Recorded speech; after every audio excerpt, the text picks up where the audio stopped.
고난 시리즈 첫 번째 시간으로 고난의 목적이라는 제목으로 말씀을 보겠습니다. 여러분, 인간이면 누구나 고난을 피할 수 없습니다. 근데 왜 이렇게 우리는 고난을 피할 수 없을까요? 인간의 연약함과 무지함 등 인간이 가진 한계 때문이죠. 사실 저도 20, 30대에 많은 어려움을 지났습니다. 근데 다 그 원인을 보면 제가 너무 연약하고 또 너무 무지했기 때문이라는 사실을 발견했습니다. 저를 그렇게 고통스럽게 만들었던 그런 어려운 일들이 도대체 무엇 때문에 시작된 것이었나 보니까 첫 번째로 저를 제일 힘들게 만든 것은 바로 인간관계에 대한 고통이었습니다. 사실 제가 20대, 30대를 지나며 누구나 그렇듯 이 관계에 대한 열망은 큰데 참 그 관계를 제대로 맺고 온전한 관계를 유지한다는 게 얼마나 고통스러운 것인가 그때 많이 알게 됐죠. 사실 그런데 밖에 있는 관계보다 가까운 관계로 말미암는 상처, 스트레스는 말로 할 수 없이 너무나 힘이 들었습니다. 만약에 제 안에 이 관계에 대한 열망이 없었더라면 아마 그렇게까지 힘들고 어렵지는 않았을 텐데 아마 이것은 누구나 다 마찬가지겠죠. 가족에게 가장 많이 의존하지만 가족 때문에 가장 많이 힘들고 스트레스를 받는 게 사실 일반적이죠. 사실 이 모든 것도 제 안에 있는 이 관계에 대한 그 친밀감의 열망이 이 모든 것들을 만들어낸 결과였죠. 또 두 번째로 뭐 때문에 이렇게 많이 힘들었나 보니까 제가 원함은 큰데 이룰 능력이 없다라는 사실을 발견했습니다. 훨씬 더 똑똑하고 싶었고 훨씬 더 능력이 많은 사람이 되고 싶었고 뭔가 하면 남보다 훨씬 잘하고 싶었는데 할 때마다 그것들을 이룰 능력이 내 안에 얼마나 부족한가를 깨닫게 되었죠. 사실 그 중에 하나는 돈도 정말 얼마나 돈 때문에 많이 시달리면서 나도 부자였으면 좋겠다라는 생각을 수도 없이 했습니다. 그런데 그런 열망은 있는데 돈이 아무한테나 주어지나요? 그것도 엄청난 능력이죠. 근데 그 능력이 제게는 전혀 없었기 때문에 너무너무 고통했죠. 또한 저를 아주 너무 힘들게 만들었던 또 하나의 원인은 이 육체적으로 타고난 이런 연약한 건강이었습니다. 사실 몸 때문에 너무나 힘들었고요. 저뿐 아니라 저희 가족들이 계속해서 가지고 있는 이 육체적 연약함은 저희로 하려고 너무너무 고통스럽고 힘들게 만들었죠. 사실 그분이 아닙니다. 또한 제 안에 이 미래에 대한 불안감이 저를 너무 고통하게 만들었습니다. 사실 저는 이 안정감이 너무 중요한 사람이라는 것을 알게 되었어요. 근데 이 안정감이 제 안에 중요하면 중요할수록 사실 통제되지 않는 것에 대한 이 불안감이 커진다는 사실도 알게 되었습니다. 근데 제 인생이 이 교회를 개척하기까지 사실 20, 30대는 너무나 아무것도 정해지지 않은 그런 불안한 과정들을 지나가게 되었습니다. 그때마다 제 안에 있는 이 불안감이 너무 커져서 저를 너무너무 짓누르고 고통하게 만들었죠. 도대체 어떻게 될까? 도대체 그 다음에는 무슨 일이 일어날까? 나는 뭐를 해야 될까? 그런 생각을 할 때마다 폭풍 가운데 있는 저를 자신을 발견했습니다. 그리고 또한 저를 그렇게 힘들게 만들었던 것은 제 안에서 쏟아져 나오는 부정적 감정들이었습니다. 사실은 제 안에 그렇게 많은 나쁜 감정들이 있다는 사실을 제가 20대가 되고 이런 어려움을 겪기 전에는 알지 못했죠. 근데 저희 집안에 이렇게 어려운 일이 닥치고 또 아버지 사업이 망하고 모든 일이 잘못되니까 그냥 외적으로 이렇게 잘못된 것보다 더 힘든 거는 제 안에서 그 상황으로 말미암아 나타나는 이 부정적 감정들이었습니다. 너무너무 자주 우울했고 죽고 싶었고 또 자꾸 화가 나고 너무너무 낙심이 되고 정말로 끊임없이 속에서부터 이 악한 감정들이 나오는데 그 감정들을 도대체 통제할 수 없어서 그게 저를 너무 고통스럽게 만들었죠. 근데 이 모든 것들이 다 무엇이 때문인가요? 물론 외적인 상황들이 있었습니다. 남들은 경험하지 않았을 법한 그런 일들. 근데 어떤 사람들은 그런 어려운 상황에서도 저처럼 반응하지 않는 사람들도 있었어요. 근데 보니까 저는 너무 예민하고 너무 약했기 때문에 그런 상황들이 벌어졌을 때 제가 그것들을 감당할 능력이 없었던 것이죠. 근데 이런 과정을 지나며 가장 저를 고통스럽게 만들었던 것은, 아니, 우리 아버지, 우리 엄마, 그리고 나도 열심히 이렇게 예수를 믿으려고 하는데, 교회도 이렇게 열심히 다니는데, 내가 볼 때 우리 아버지 어머니처럼 이렇게 신앙생활 열심히 하시는 분을 찾아볼 수가 없는데 왜 우리 집에 이렇게 나쁜 일이 벌어지고 이렇게 나는 고통스러운 것인가? 왜 하나님은 이 모든 것을 막아주시지 않는 것인가에 대한 그 의문이 저를 더 힘들게 만들었습니다. 사실 이전에 제가 알고 있던 하나님은, 하나님을 열심히 섬기면 섬길수록 더 축복하시고 나쁜 일은 다 막아주시고 그렇게 해주시는 분이라고 저는 믿고 있었는데, 아니, 더 열심히 기도하면 기도할수록 더 나쁜 일은 더 많이 벌어지고 더 우울하고 더 힘들고 더 죽고 싶은 그런 상황들이 계속되면서 제가 너무너무 낙심하고 고통스러웠죠. 그런데 제가 할 수 있는 다른 일이 아무것도 없었습니다.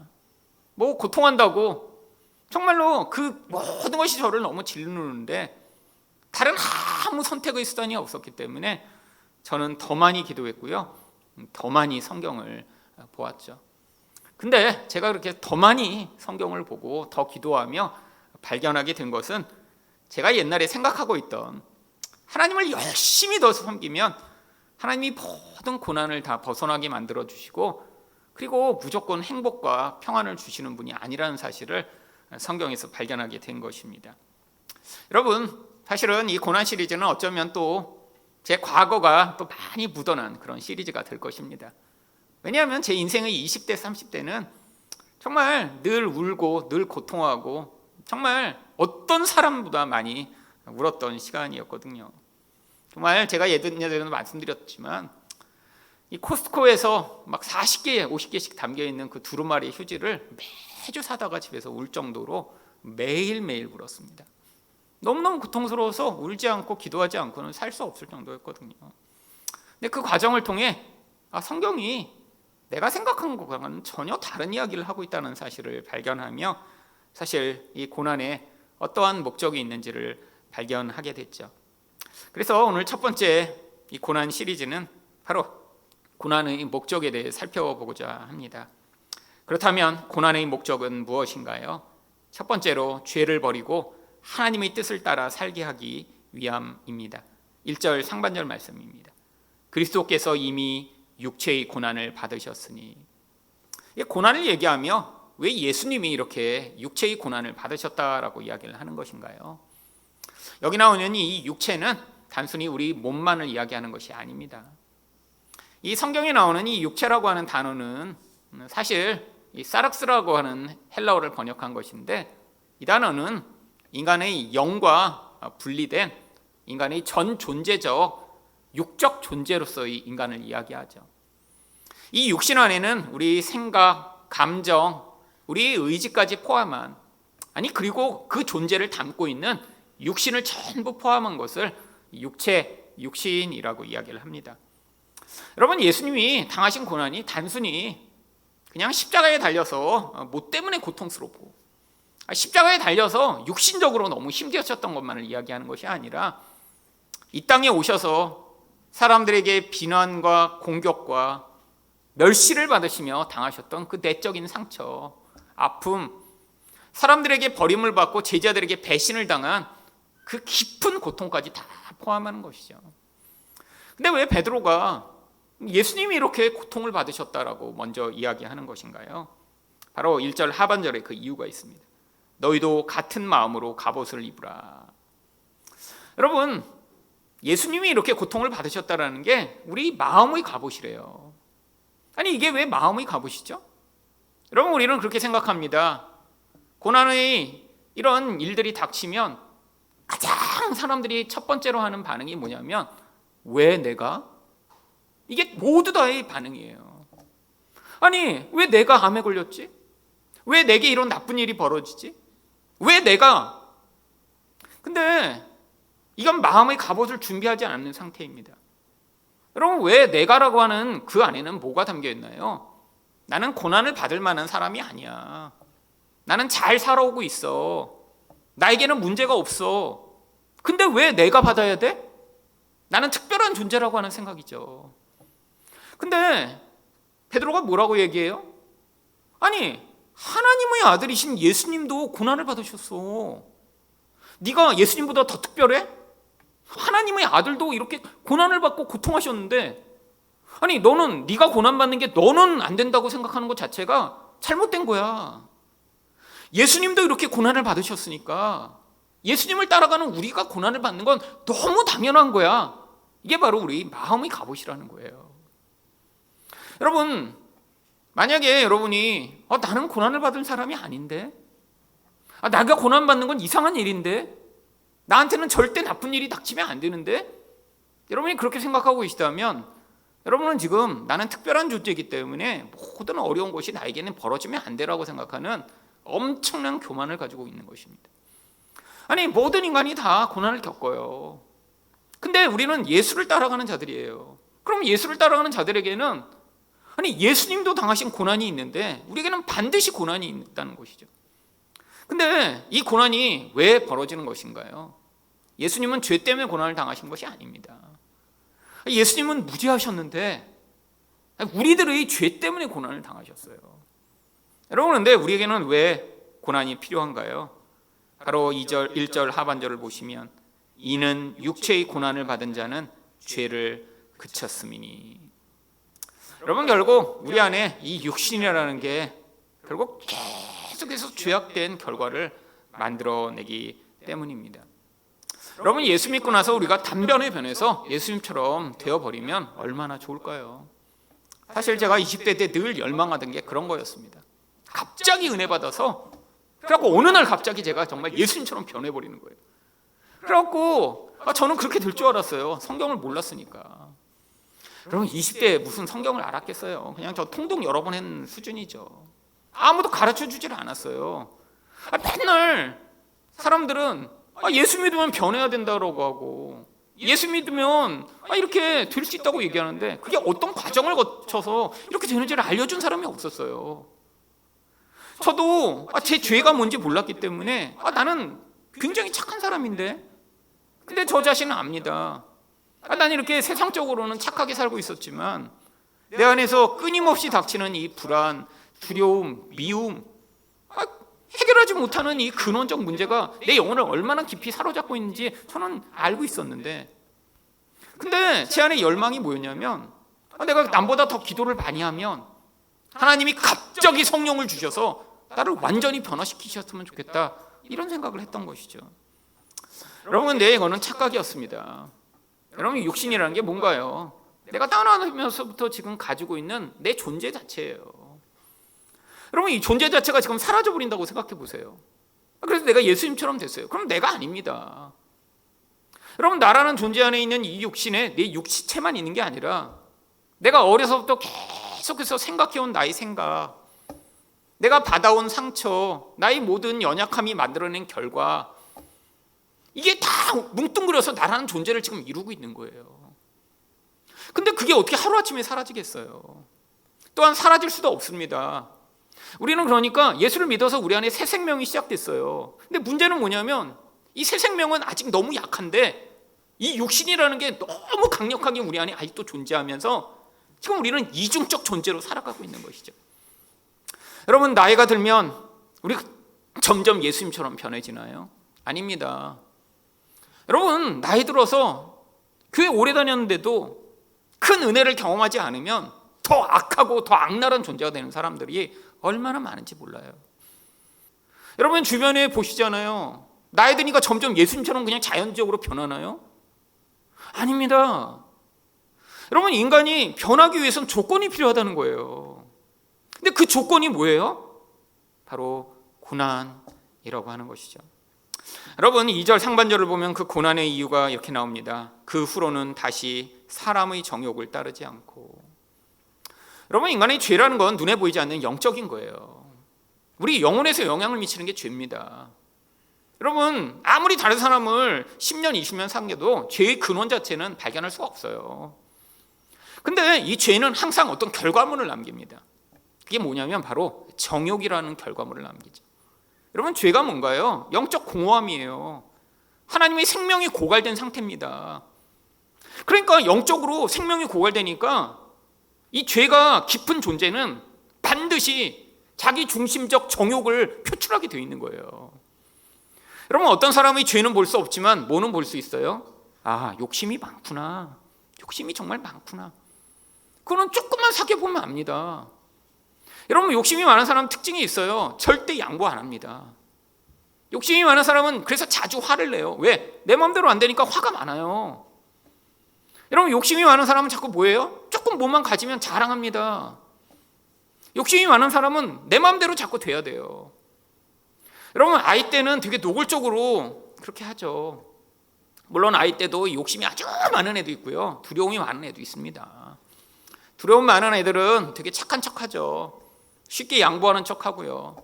욕심이 많은 애들은 어릴 때부터 아주 싹수가 놀아쳐. 사탕 여러 개 아빠가 주고도 그 중에 하나만 아빠 줄래? 그러면 그거 안 주고 막 그냥 하고 정말 다 뺏고 싶죠. 여러분, 나이 들수록 어떻게 돼요? 그런 사탕 하나 챙기는 정도의 욕심이 아닙니다. 진짜 부모한테도 그냥 다 긁어 먹어갖고 정말 어떻게든 정말 골수까지 다 뽑아 먹으려고 하는 그런 놈들. 여러분, 근데 이 욕심으로 말미암아 뭐가 나타나요? 이게 영혼의 강력한 죄성이 도사리고 있다는 증거라는 거예요. 여러분, 그러니까 욕심이 강하면 어떻게 돼요? 내 마음대로 자꾸 되려고 그러는데 인생이 내 마음대로 됩니까? 자꾸 화를 내요.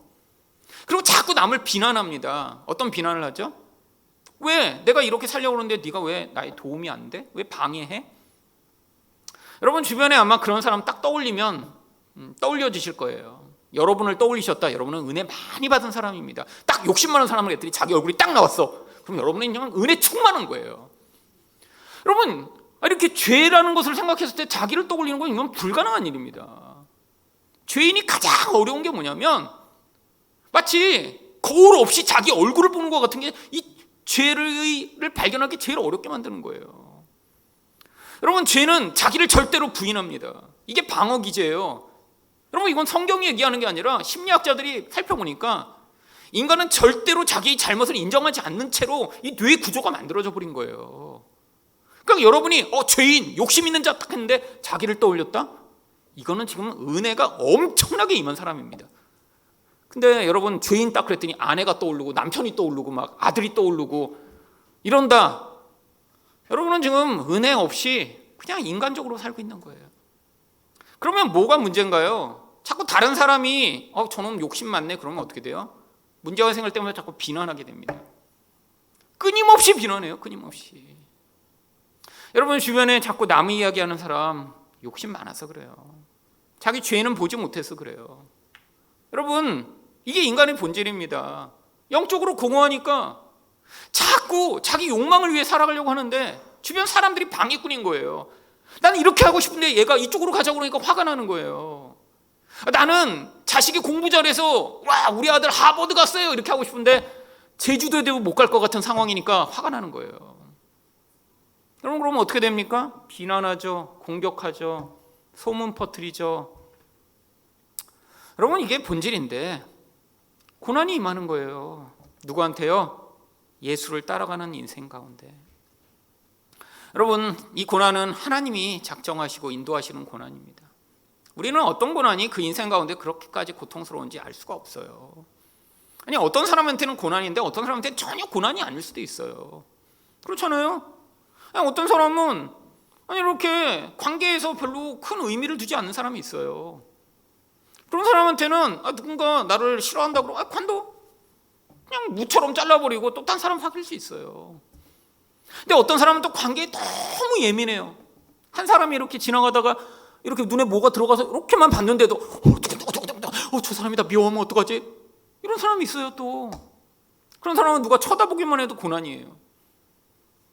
여러분, 근데 하나님이 어떤 종류의 고난을 우리 인생에 하나님의 뜻에 따라 보내실 때가 있죠. 여러분, 고난이 임해 우리가 고통스러울 때 어떻게 되나요? 결국 내 욕망을 추구하고 내 정욕이 나를 지배하던 인생을 계속 살아갈 수가 없습니다. 여러분, 우리 안에서 결국 나를 하나님의 뜻을 이루지 못하게 만드는 가장 강력한 힘이 뭔 줄 아세요? 바로 결국 내 정욕이 만들어내는 강력한 힘이죠. 여러분, 그래서 결국 2절 하반절에 고난이 임하면 어떻게 되냐면 하나님의 뜻을 따라 육체의 남은 때를 살게 하기 위함입니다. 이전에는 다 내 마음이 요구하는 대로 인생의 모든 결정을 했어요. 돈을 쓰고 시간을 쓰고 내 관심을 쓰고 내가 원하는 일을 하는 게 다 뭐예요? 그냥 내 마음의 정욕이 시키는 대로 하는 거예요. 여러분, 우리가 뭘 강렬하게 원한다, 그게 다 그냥 내 안에서 내 죄가 만들어내는 결과물입니다, 어쩌면. 근데 그게 잘못이라고 생각도 못해요. 근데 어떤 시점에 고난이 임해 더 이상 내 욕심대로 살 수 없는 상황이 되면 그게 결국 하나님의 뜻을 이루게 만드시는 것이죠. 여러분, 결국 3절을 보시면 이렇게 고난을 겪지 않은 인생들이 어떻게 살아가는지 이렇게 묘사합니다. 너희가 음란과 정욕과 술 취함과 방탕과 향락과 무법한 우상 숭배를 하여 이방인의 뜻을 따라 행한 것은 지나간 때로 족하도다. 여러분, 하나님의 뜻은 뭐예요? 결국 우리가 사랑하는 존재로 세상을 살며 예수 그리스도를 드러내는 인생이 되는 것입니다. 근데 이방인의 뜻은 뭐예요? 여기 보세요. 음란, 정욕, 술 취함, 방탕, 향락, 무법한 우상 숭배. 다 뭘 위해요? 자기 자신의 욕망을 위해 살아가는 인생이라는 거예요. 여러분, 남을 위해 음란한 사람이 있나요? 저 사람을 위해 음란해야지. 저 사람을 위해 술 취해야지. 나 저 사람 도와주기 위해 이렇게 방탕하게 살아야지. 이런 사람이 어디 있어요? 여러분, 자기 자신의 그 육적 쾌락을 위해 음행을 하고, 여러분, 자기 자신의 그 쾌락을 위해 술 취하고 방탕하게 살고. 근데 문제는 뭐예요? 자기도 압니다. 여러분, 세상에 이 가족 관계를 깨트리는 이런 불륜을 하는 사람들 진짜 나쁜 놈들이죠. 근데 그 사람들도 알아요. 불륜을 하면 어떻게 될 것인가. 내 배우자가 얼마나 상처를 받고 내 자식들이 얼마나 고통스러운 인생을 살게 되는가 아는데 이 욕망이 너무 강하니까 내가 알고 있는 그 모든 것들을 다 깨트리고 선을 넘어버리는 것이죠. 여러분, 이 인간의 그 강렬한 욕망은 얼마나 강력하냐면 이런 넘지 말아야 하는 선들을 다 자기 합리화를 해요. 다 넘어버리게 만듭니다. 나는 절대 안 들킬 거야. 괜찮을 거야. 여러분, 근데 그 결과가 무엇인가요? 자기도 파괴하고 남도 파괴하는 거예요. 생각해 보세요. 여러분, 이 술 취하고 방탕한 인생이 다 가는 게 뭡니까? 그냥 이게 다 하나예요. 세상 사람들, 여러분, 술 취하면 어떻게 되나요? 방탕하게 돼서 결국 음행을 저지릅니다. 여러분, 여자가 없는 그런 술집이 있나요? 아니, 룸사롱에 갔는데 남자끼리만 다 앉아서 우리 여기서 은밀하게 술만 마십시다. 이런 술집은 없어요. 뭐 저도 안 가봐서 모르지만 모든 영화, 모든 드라마에 술집이 나오고 룸이 생기면 반드시 뭐가 있어요? 여자들이 앉아 있더라고요. 여러분, 그 여자들은 뭐 때문에 앉아 있죠? 뭐 돈 때문에 앉아 있죠. 다 그 자리에. 여러분, 세상의 모든, 그래서 조폭 영화, 이런 악당이 나오는 여자는, 그 영화는 항상 어떤 장면이 그 영화에 반드시 존재하죠. 이 조폭이나 나쁜 놈들이 항상 룸에서 여자들 끼고 앉아서 거기서 술 마시고 방탕하게 하다가 결국 여자들 끼고 음행하는 걸로 항상 묘사되어 있어요. 왜요? 그게 악당들, 이 룰을 깨고 세상을 살아가는 자들이 가장 열망하는 건데 세상 사람들도 다 그걸 원하는 거예요. 여러분, 세상 사람들은 안 원하는 줄 아세요? 걸리지만 않으면, 들키지만 않으면 얼마든지 하고 싶어 하는 게 세상 사람들이에요. 근데 왜 못해요? 이렇게 내가 룸사롱에 간 거 들켰다가는 이렇게 되는 거 아니에요? 들켰다가 내 아내가 알면 어떻게 될까? 생각해보니까 아내한테 죽느니 그냥 안 가는 게 낫겠다. 그러고 그냥 사는 사람들 많죠, 세상에. 근데 안 들킨다? 아마 99%는 다 그 길로 갈걸요. 여러분, 이게 세상 사람입니다. 안 들키면, 내가 걸리지만 않으면, 내 돈만 충분하면. 여러분, 근데 이 모든 것이 다 결국 우상 숭배예요. 여러분, 우상이란 게 뭐죠? 내 은밀한 욕망을 이루어줄 수 있는 어떤 것들을 추구하는 것입니다. 왜 이렇게 방탕하게 살고 싶죠? 아니, 가족을 이루었는데도 왜 다른 여자, 다른 남자를 찾아 불륜을 하죠? 이 영혼 안에 그 쾌락에 대한 우상이 그 사람을 지배하기 때문이에요. 이게 바로 노예가 된 삶입니다. 여러분, 영적으로 노예가 돼 살아가는 이 세상의 불쌍한 사람들. 그런데 더 문제는 뭐냐면 세상이 다 그렇게 사니까 만약에 그렇게 안 살려고 그러면 4절처럼 비방하기 시작합니다. 이러므로 너희가 그들과 함께 그런 극한 방탕에 다름들을 하지 아니하는 것을 그들이 이상히 여겨 비방하나. 여러분, 세상 사람들은 왜 너희 혼자 그렇게 잘난 척해? 아니 왜 너희 혼자 그렇게 술 안 먹어? 너희 혼자 왜 그렇게 살아? 라고 비난하죠. 여러분, 사실 저도 제가 술집에 지금 아마 지금은 누가 가자고 그래도 갈 수도 없죠. 제가 만약에 술집에 그냥 앉아만 있어도 누군가 휴대폰을 찍어서 김일성 목사 룸살롱에서 발견. 그러면 여러분 제가 친구 따라 가서 앉아 있었는데요. 이거 통할까요? 그래서 안 갑니다. 누가 가자고 하는 사람도 없고요. 못 가죠. 근데 제가 20대 초반에는 룸살롱은 못 가봤지만 술집에 많이 갔습니다. 대학교에 딱 들어갔는데 모든 모임이 술집이에요. 모든 모임 100%. 그때는 저도 관계에 대한 열망이 있고 대학생이 됐으니까 선배들하고도 친해지고 동기랑도 친해지고 동문회도 열심히 가서 거기서도 좀 이렇게 인정받고 싶어서 정말 매일 따라다녔어요. 매일. 몇 주를 매일 따라갔죠. 근데 너무너무 지치기 시작했습니다. 일단은 그때는 이렇게 맥주 한두 잔 마시는 거니까 무조건 소주예요. 무조건. 그리고 소주를 어떻게 요만한 걸로 안 먹고 대접으로 먹어요. 대접으로. 지금은 다 미친놈들이에요. 그럼 지금까지 살아있으려는지 모르겠어요. 그러고 일단 빨리 취하는 게 목적이야. 모아놓고 대접으로 그걸 먹고 막. 그리고 자꾸 어떻게 하는 줄 아세요? 옆에를 먹여요. 안 먹으면 화내고 설득하고 네가 이래갖고 대학생활 하겠냐고 자꾸 욕하고. 근데 저는 끝까지 버텼습니다. 그래서 여태까지 정말 술 한 잔도 안 먹었어요. 솔직히. 근데 1시간쯤 지나면 어떤 상황이 되나요? 이제 완전 혼란의 상황이 벌어지죠. 나 빼고 다 취했어. 나 빼고. 여러분 그거 힘듭니다. 나만 멀쩡한데 남들 다 취해 있는 그 상황 속에 혼자 앉아 있을 때. 그래도 거기 그냥 앉아 있었어요. 여기 나갔다가 어떻게 될까? 근데 이제 갈수록 점점 이상해지더라고요. 여러분 사람이 술 취하면요 진짜 평소에 눌러놨던 속 안에 있는 게 다 나옵니다. 아직도 기억나는 어떤 선배는 술 먹고 나면 계속 머리 받고 울어요. 그리고 2-3시간을 울고 있어요 옆에서. 그래서 쟤는 얼마나 슬플까? 불쌍해요 너무. 또 어떤 선배 너무 얌전한데 술 먹고 나면 막 음담패설을 그냥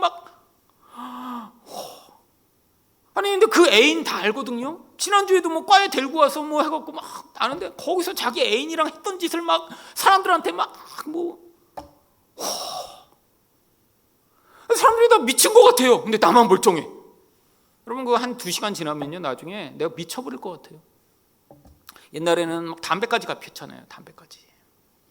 그러다가 이제 한두 놈 쓰러지고 토하고 이제 그러면 어떻게 됩니까? 멀쩡한 사람이 책임져야 되는 거예요. 그럼 이제 토해서 쓰러지고 이제 거의 죽어가는 사람 끌고 나와서 택시 태워 보내고 그리고 택시비도 내가 주고. 그거 한 달 정도 하다가 제가 골병이 들겠더라고요. 그래서 그때부터 아예 아무 모임도 안 나갔습니다. 아무 모임도.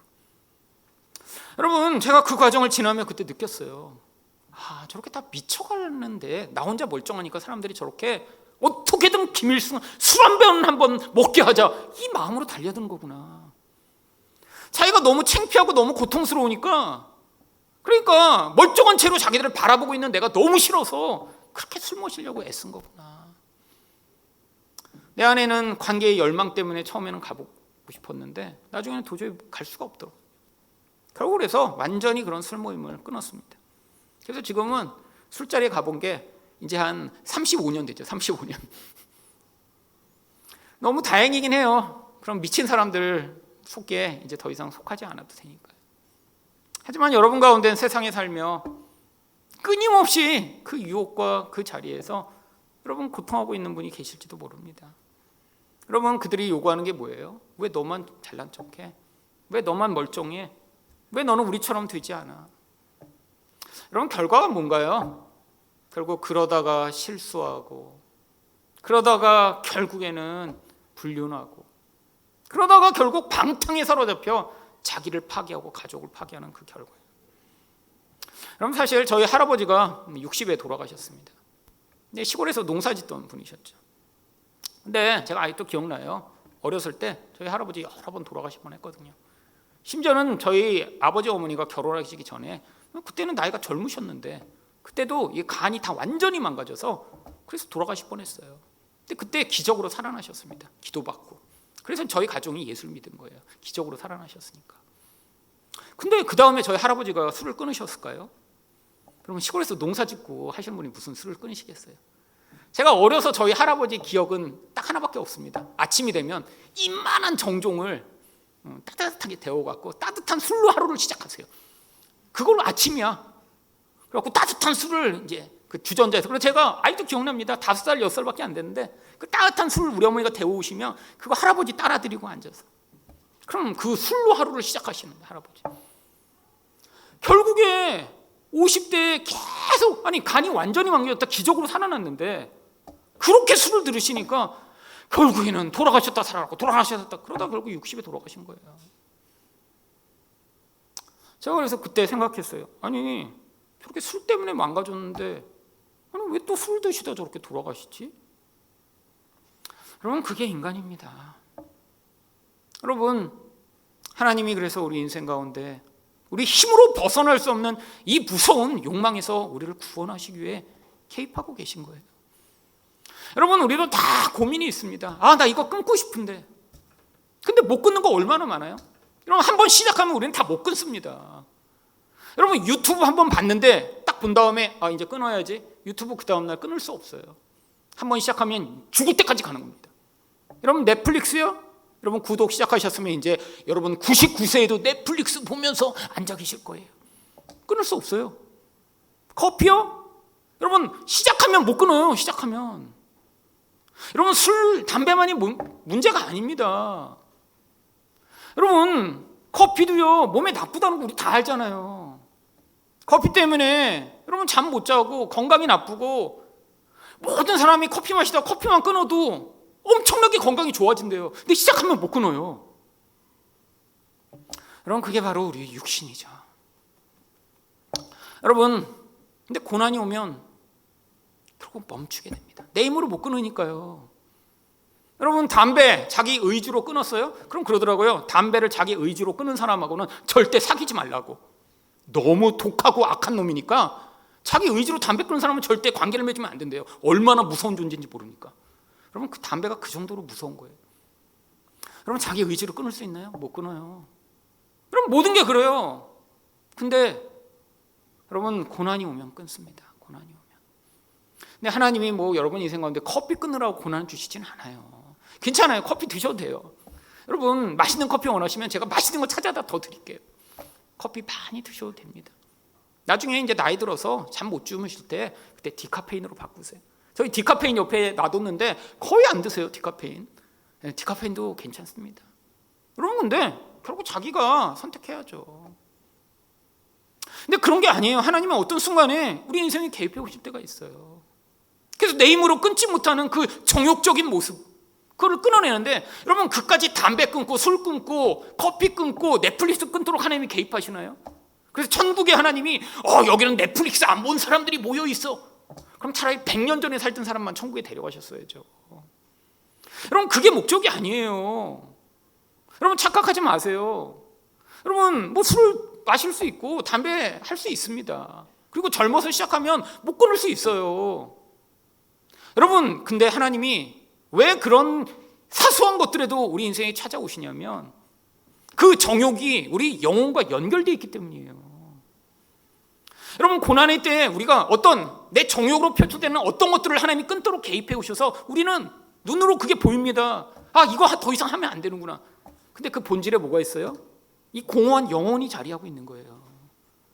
하나님이 영혼을 건드리시는 것은 보이지 않습니다. 누가 영혼을 알 수 있겠어요? 근데 그게 표출돼 나오는 정욕적인 어떤 부분을 하나님이 건드리셔서 그게 우리 영혼의 깊은 부분까지 영향을 미치도록 지금 하나님이 그 과정을 사용하고 계신 거예요. 여러분, 하나님이 그래서 우리 인생을 전반적으로 인도해 나가시기 원합니다. 여러분, 이 모든 것을 통해 어떻게 하고 싶으신 건가요? 결국 우리 영혼이 이 죄를 떠나 결국 하나님의 뜻에 복종하는 자가 되도록 만드시고자 하는 것이죠. 여러분, 결국 하나님이 앞으로 반드시 오셔서 심판하실 것입니다. 5절 말씀입니다. 그들이 산자와 준자를 심판하기로 예비하신 이에게 사실대로 고하리라. 여러분, 세상 사람들이 이렇게 방탕하게 사는 이유가 뭐예요? 심판을 몰라서 그렇죠. 근데 우리에게도 끝이 있습니다. 여러분, 이것은 예수님이 직접 오시는 심판만이 아니라 각자에게 주어진 죽음이라고 하는 심판이죠. 여러분, 그래서 6절에 이런 이야기를 하는 거예요. 이를 위하여 죽은 자들에게도 복음이 전파되었으니 이는 육체로는 사람으로 심판을 받으나 영으로는 하나님을 따라 살게 하려 함이라. 여러분, 이건 어려운 구절이지만 사실은 별로 어렵지는 않습니다. 죽은 자에게 복음이 전파되었다는 건 이미 돌아가신 분들이 이제 복음을 듣고 예수를 믿고 돌아가셨다는 거예요. 근데 그 돌아가신 분들을 보니까 어떻다라는 거예요. 그들이 심판을 받았어요. 어떤 심판을 받았어요? 육적으로 심판을 받아서 결국 죽게 되는 겁니다. 우리는 다. 여러분, 우리 육신이 가져오는 그 심판의 결과가 뭐냐면 이 땅에서는 바로 이 죽음이라는 걸로 나타나서 결국 이전에 복음을 들었던 분들이 결국 이 땅에서 그렇게 심판을 경험하다가 죽게 되었다는 거예요.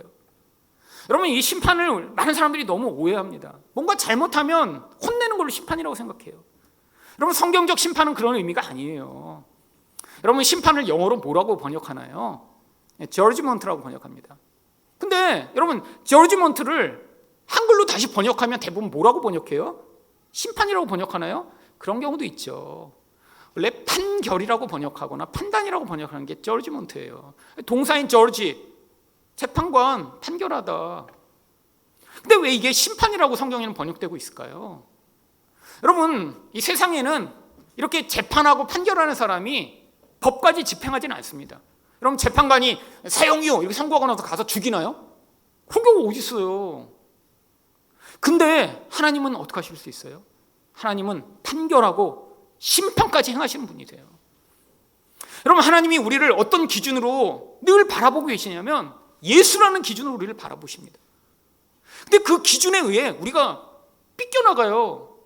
아니, 예수가 어때요? 예수는 우리를 위해 완전히 내어주신 온전한 사랑으로 가득 차신 분인데 우리를 예수라는 의라는 기준으로 보시면 자기 정욕을 위해 살고 나를 위해 방탕하고, 아니, 내 존재가 모든 것보다 높아졌으면 좋겠고 이렇게 살아가는 분이 삐죽삐죽 육신으로 튀어나와 있는 거예요. 하나님 어떻게 하세요? 고난이라는 걸 통해 개입해 오신다는 거예요. 그래서 이 땅에 살아있는 동안 우리 육신이 계속 잘려나가게 됩니다. 그 끝이 뭐예요? 이 땅에서는 육신적 죽음으로 임하게 되는 것이죠. 여러분, 이렇게 육신적 죽음을 많이 경험하면 어떻게 된다고 그랬어요? 영으로는 하나님을 따라 살게 하려 합니다. 결국 내 인생을 지배하던 육적 영향력이 줄어들면 줄어들수록 우리는 하나님의 영이 우리를 다스리시는 그 은혜를 경험하게 되어 있는 것이죠. 여러분, 결국 인생의 고난을 통해 우리는 이 죄에서 벗어나 하나님의 뜻을 따라 살게 되어 있습니다. 두 번째로 고난의 목적은 무엇인가요? 그리스도의 고난에 참여하기 위함입니다. 12절 말씀을 보겠습니다. 사랑하는 자들아, 너희를 연단하려고 오는 불시험을 이상한 일 당하는 것 같이 이상히 여기지 말고. 여러분, 고난이 닥치면 모두 다 어떻게 반응하나요? 왜 내게? 이렇게 반응하는데 이상하게 여기는 거죠. 근데 이걸 뭐라고 그래요? 너희를 연단하려고 오는 불시험이라고 부릅니다. 근데 왜 불시험이라고 부를까요? 이 시험이 우리를 연단에 순결하게 만들기 때문입니다. 이 연단이라는 거 원래 금을 연단할 때 써요. 모든 금속이 그럽니다. 여러분, 세상에 순수하게 존재하는 금속은 없습니다. 다 금속은 연단을 해야 돼요. 여러분, 금 엄청 비싸잖아요. 1g에 몇십만 원씩 하죠. 근데 이 금 만들기 위해서 얼마나 많은 이 불순물을 태워야 되는지 몰라요. 여러분, 금은 1064도에서 녹는답니다. 1064도. 그리고 용광로에 넣어야 돼요. 용광로를 대부분 1100도에서 1200도 정도로 막 펄펄 끓게 만듭니다. 그리고 거기서 이 금처럼 순수하지 않은 거를 다 불태워버리고 그리고 금만 남기는 거예요. 여러분, 근데 이 금이 너무 희귀합니다. 금이 길거리에 이렇게 있겠어요? 요즘은 점점 금 캐는 게 힘들어져 갖고요. 이 금 1g을 얻기 위해 막 그렇게 용광로에서 막 불태우고 끓이고 막 이렇게 하면 그 부산물이 얼마나 나오냐면 보통 20톤에서 30톤 정도의 부산물이 나와야 금 1g을 얻는데요. 그러니까 거기 그 용광로를 끓이고자 들어가는 게 그렇게 많은 거예요. 그러니까 이 금 1g이 그렇게 비싼 거예요. 막 수십 톤의 부산물이 나와서 그걸 다 버려야지만 1g이 겨우 나오는 거예요. 여러분, 우리도 마찬가지입니다. 여러분 안에 얼마나 순결하고 아름답고 온전한 것이 가득하고 계신가요? 여러분, 솔직히 자기는 잘 몰라도 옆에 사람은 다 압니다. 조금만 같이 살면 내 가족이 얼마나 아름다운 것으로 가득 차 있고 또 얼마나 더러운 것으로 가득 차 있는지를 우리는 알게 되죠. 옆에 사람이랑 같이 살아보니까 막 사랑, 희락, 화평, 충성, 온유, 절제, 막 오래차람, 막 이런 게 가득 매일 나오시나요? 그래서 막 남편의 얼굴만 보면 매일 막 사랑, 희락, 화평을 띄어먹고, 막 남편만 보면 늘 행복하고, 아내를 보니까 막 오래 참음과 막 온유와 겸손이 가득하고, 이런 경우는 없습니다. 이렇게 되면 여기가 천국이죠. 여기 천국이죠. 집에서 주로 보는 얼굴은 뭔가요? 짜증, 분노, 질투, 미움, 불안. 이게 일반적 가정이에요, 여러분. 일반적 가정. 일반 가정에서 막 사랑과 희락과 화평이 막 늘, 여러분, 이건 일반 가정이 아니라 텔레비 나오는 가정. 텔레비도 정상적인 드라마에서는 잘 안 나오고요, 천국 같은 걸 묘사하는 그런, 일반 가정에서는 뭐 그렇게 막 사랑, 희락, 화평 막 이런 아름다운 게 가득한 게 보단 사람 안에서 막 불안하고 짜증내고 막 야단치고. 여러분, 그게 뭐예요? 원래 인간 안에 담기면 안 되는 불순물들입니다. 너무 많아요. 얼마나 많은가요? 평생 다 쏟아내도 끝이 없을 정도로 많아요. 여러분, 제가 왜 이렇게 많이 옛날에 울었을까요? 뭐 고통스러워서 운 것도 있는데요, 여러분, 기도를 많이 하면 자꾸 자기 영혼을 더 깊이 보게 됩니다. 근데 자기 영혼을 보니까, 내 영혼을 들여다보니까 뭐 선하고 아름다운 건 하나도 없고요, 맨 더럽고 추한 게 너무 많아서 너무 고통스러워서 울었어요. 그냥 너무 상황도 고통스러운데 그 상황 속에서 내 영혼을 기도하면서 더 보면 볼수록 두려움, 불안, 분노, 미움, 막 악에 바친 그 더러운 게 끊임없이 쏟아져 나오는 것을 견딜 수가 없어서 울었어요. 여러분, 그래서 하나님이 우리를 이 시험으로 연단하여 어떻게 만드세요? 그리스도처럼 만드시는 것이죠. 그래서 이 고난을 뭐라고 부르냐면 13절에서 오히려 너희가 그리스도의 고난에 참여하는 것으로 즐거워하라. 이는 그의 영광을 나타내실 때 너희로 즐거워하고 기뻐하게 하려 하심이라. 여러분, 이것을 그리스도의 고난이라고 부르는 것입니다. 우리를 그리스도처럼 만들어가는 고난인 거예요. 여러분, 우리의 목적은 이 불순물이 가득한 채로 나중에 끝내는 것이 아닙니다. 그럼 우리는 연단이 안 된 거예요. 여러분, 만약에 금을 만들려는 사람이 나중에 막 용광로에서 막 했는데 나왔는데 똑같으면 뭐 어떻게 되겠어요? 하나님이 우리를 연단하셔서 불순물을 다 태워버리고, 그리고 나중에 그 알곡만 남기도록 인생을 인도해 나가시는 것이죠. 그 본질이 뭐예요? 새 사람으로 우리에게 임한 그리스도의 영광입니다. 그래서 14절에서 뭐라고 얘기하나요? 너희가 그리스도의 이름으로 치욕을 당하면 복 있는 자로다. 영광의 영, 곧 하나님의 영이 너희 위에 계십니다. 여러분, 특별히 이 고난 가운데 예수 때문에 당하는 고난을 당하는 사람들이 있었어요. 한국에서는 정말 당하기 쉽지 않습니다. 이제는 우리는 다 우리 죄 때문에 대부분 당하고요. 여러분, 근데 이 편지를 받는 이 베드로의 성도들은 사실 예수 때문에 그때 고난을 당하고 있었어요. 이것처럼 또 힘든 게 없습니다. 아니, 생각해 보세요. 나는 잘못 안 했는데 예수를 위해 살려고 하는데 막 고난이 임해. 근데 베드로가 뭘 얘기해요? 네가 예수를 위해 고난을 당하면 너랑 지금 영광의 영이 함께 계시다라고 얘기를 합니다. 여러분, 영광이 뭔가요? 하나님의 성품과 모습을 드러내는 걸 영광이라고 하죠. 여러분, 그냥 고난을 당할 때가 아니라 예수를 위해 당하면 특별한 일이 벌어지는데, 우리가 평소에 하나님의 모습을 드러낼 수가 없어요. 우리는 하나님이 아니잖아요. 근데 그 순간에는 우리가 하나님처럼 되는 그 하나님의 영광스러운 모습이 우리를 통해 나타난다는 거예요. 여러분, 그 대표적인 예가 뭐죠? 바로 스데반이 죽임을 당할 때 성령이 충만하게 임하십니다. 그랬더니 스데반이 어떻게 돼요? 자기를 돌로 찍어 죽이는 자들을 향해 하나님, 저들의 죄를 용서해달라고 기도하며 죽습니다.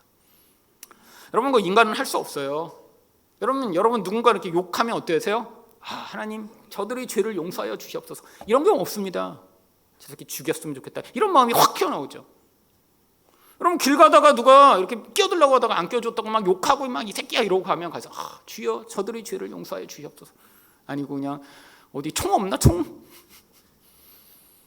여러분 인간은 누가 이렇게 돌을 찍어요? 그럼 우리 안에서 어떻게 될까요? 저들의 죄를 용서해. 이건 불가능합니다. 불가능해요. 여러분 예수 옆에 강도가 둘이 처음에 매달렸어요. 근데 어떻게 된 줄 아세요? 그 둘 다 예수를 비난하고 욕합니다. 네가 하나님의 아들이거든 우리를 구원해봐. 둘 다 욕해요. 근데 몇 시간 매달려 있다 그 중에 강도 하나가 변합니다. 그러더니 예수님께 뭐라고 그래요? 주여 당신의 나라에 임하실 때 나를 기억해달라고. 아니 그 몇 시간 매달려 있다 왜 변했죠? 예수가 거기서 기도하시는 걸 들었으니까요. 아버지여 저들이 하는 짓을 알지 못합니다. 저들의 죄를 용서하여 주시옵소서라고 기도하는 걸 듣고 변한 거예요. 왜? 그 고통의 자리에서 인간은 자기 본질을 드러내게 돼 있어요. 근데 예수는 어떻게 하셨어요? 용서해달라고 하면서 죽으셨어요. 이게 하나님의 모습입니다. 하나님의 영광이에요. 여러분 우리는 물론 이런 하나님의 모습이 잘 안 나타납니다. 왜요? 예수를 위해 고난을 거의 안 당해요. 그렇잖아요. 여러분 예수의 고난당한 사람이 요즘 누가 있어요? 목사도 뭐 고난당하기 쉽지 않은데. 그러니까 우리 안에서 예수 모습이 잘 안 나타나는 게 어쩔 수 없습니다. 하지만 괜찮다는 거예요. 근데 이러지는 말라는 거죠. 아니 예수를 위해 고난은 당하지 못할지언정 15절에 뭐라고 얘기합니까? 너희 중에 누구든지 살인이나 도둑질이나 악행이나 남의 일을 간섭하는 자로 고난을 받지 말거니와. 아니 예수를 위해 고난을 못 당할지언정 이런 나쁜 짓해서 고난은 당하지 마라. 이거는 자기 죄로 말미암아 당하는 고난 아니에요. 물론 여기 남의 일을 간섭하는 자 보면서 나 간섭 많이 하는데, 사실 그런 의미가 여기서는 사실 밀고 하거나 남의 일에 끼어들어 욕망을 취하려고 사기를 치는 그런 종류의 일을 얘기하는 것입니다. 이거 다 범죄 행위예요. 여기 나온 게 다. 그러니까 여러분 성경이 뭘 약속하네요? 그래서 16절에 만일 그리스도인으로 고난을 받으면 부끄러워하지 말고 도리어 그 이름으로 하나님께 영광을 돌리라. 그럼 이거 얼마나 놀라운 약속이에요. 만일에 그럴 일은 잘 없지만 혹시라도 우리가 예수 때문에 고난을 당한다면 그러면 오히려 이게 하나님께 영광을 돌리는 놀라운 기회를 줄 거예요. 여러분 그래서 고난은 의미가 있습니다. 물론 고난의 가장 큰 유익은 뭔가요? 우리 죄를 잘라내고 우리를 예수처럼 만들어가며 그뿐 아니라 이 고난을 통해 우리를 순결한 그런 존재로 만들며 그러다가 혹시 우리가 예수를 위해 고난을 당하면 우리를 통해 하나님의 모습과 영광이 드러나는 이런 아름다운 목적이 있기 때문에 고난이 허용된 것입니다. 고난을 당할 때 이 목적을 기억하시고 기도하심으로 이 고난을 잘 이겨내는 여러분 되시기를 축복드립니다.